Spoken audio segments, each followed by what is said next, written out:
All right, guys. May June 2023, paper 4 to question number 1. State Newton's law of gravitation. So Newton's law of gravitation हमें क्या कहता है? That force is directly proportional. Force between the two point masses is directly proportional to the product of the masses and inversely proportional to the square of their separation. पूरी बात पूरी statement लिखनी है मैंने, क्योंकि काफ़ी रिपीटेड क्वेश्चन है तो मैं बार बार इसको नहीं लिख रहा. पहला तो यही हो गया. The satellite is in orbit around a planet. The radius of the orbit is r. ठीक है, एक सैटेलाइट एक ऑर्बिट कर रहा है प्लेनेट को, इसका रेडियस r दिया हुआ है. Separation. Planet is a uniform sphere. Use Newton law of gravitation to show that r is related to t. That is the Kepler's law equation. 4 pi square जहाँ जाए Kepler's law की equation है, याद करें. That gravitation force provides a centripetal force. G m over r squared is equals to m r omega squared. Mass से mass cancel. G m is equal to r cubed and omega is written by 2 pi over t whole squared. Gm is equal to r cubed times 4 pi square over t square. Cross multiply that, t square gm is equal to r cubed 4 pi square. ये चीज show हो गई बिल्कुल sir. That is 2 marks. Easy and simple. The Earth may be considered to be a uniform sphere of mass 5.98 times 10 to the power of 24 kilograms. The radius of the Earth is given, that's 6.37 times 10 to the power of 6. A geostationary satellite is in orbit around the Earth.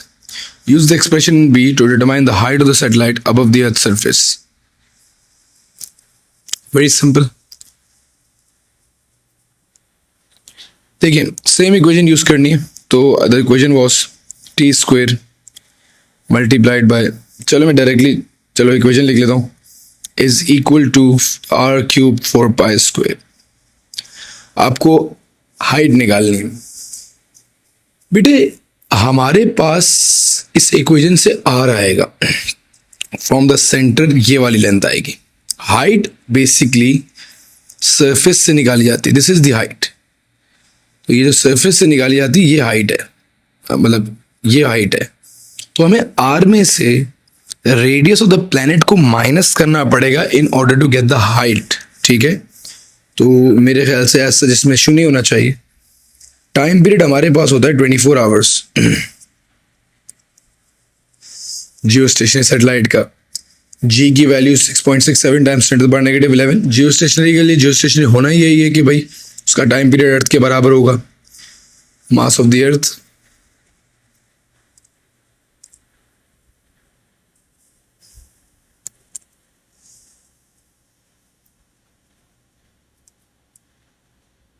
Are की value निकाल लेते हैं, cube root करेंगे. ठीक है, मैं I find it very easy to put everything at once. इसमें गलती के चांसेस मेरे ख्याल से मेरे लिए कम होते हैं. ठीक है, राउंडिंग ऑफ वगैरह में मेरे पास काफ़ी इश्यूज और गलतियाँ हो जाती हैं. मैथमेटिकल मिस्टेक तो बेटा it can happen to anybody. हम कैलकुलेटर क्यों देख के यूज़ कर रहे होते हैं और वैल्यूज़ डाल रहे होते हैं, कोई नंबर प्रेस ना हो, वेरी कॉमन. खैर, वैल्यू आ रही है 4.225 times 10 to the power 7. 4.22 times 10 to the power 7 ये आर की वैल्यू है. इसमें से रेडियस ऑफ माइनस करूँगा तो हाइट आ जाएगी. माइनस करता हूँ 6.37 10 to the power 6 to get the height. 6.37 times 10 to the power of 6.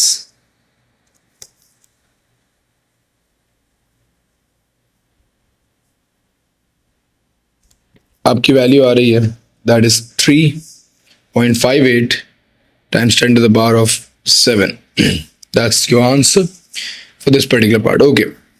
एक और सैटेलाइट है, another satellite is in a circular orbit around the Earth with the same orbital radius and the same orbital period. And calculate the angular speed. So angular speed will be given by 2 pi over time period. It's very simple. 24 hours times 60 times 60. 2 pi divided by 24 times 60 times 60. आपकी value आ जाएगी that I'm getting as 7.27. That's 7.3. 10 to the power -5 radians per second. Radians per second, okay? Despite having the same orbital period, the orbit of the satellite is not geostationary. Suggest two ways in which the orbit of this satellite could be different from the orbit of the satellite in C. देखो, geostationary होने के लिए 4 काम थे. पहला, time period जो है 24 hours. दूसरा, एंगुलर वेलोसिटी सैटेलाइट की और एंगुलर वेलोसिटी अर्थ की दोनों इक्वल होनी चाहिए. तीसरा, लॉन्च्ड एट इक्वेटर. और चौथा, उसकी सेंस ऑफ रोटेशन सेम होनी चाहिए. ये बात देखिएगा. देखिए, एक सैटेलाइट के लिए जियोस्टेशनरी क्लासिफाई होने के लिए 4 रिक्वायरमेंट. टाइम पीरियड इसने क्वेश्चन में बताया सेम, एंगुलर स्पीड भी सेम है, but it may be launched at the polar. तो हो सकता है it is launched on polar region.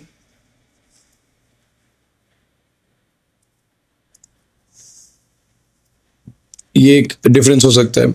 चौथा, अर्थ के स्पिन वेस्ट टू ईस्ट है, और हम पढ़ते हैं कि भाई जियोस्टेशनरी होने के लिए रोटेशन की सेंस जो होनी चाहिए वेस्ट टू ईस्ट होनी चाहिए. हो सकता है ये पर्टिकुलर जो हमारा ऑर्बिट है ईस्ट टू वेस्ट रोटेट करता हो. तो ये 2 differences can be part of the question कि आप ये 4 ही पढ़ते हैं, इनमें चारों होंगे तो जियोस्टेशनरी, इनमें से एक भी नहीं होगा तो अब वो जो सैटेलाइट है वो जियोस्टेशनरी सैटेलाइट नहीं अज्यूम किया जाएगा. So that's pretty much it. May June 2023, paper 4 to question number 1.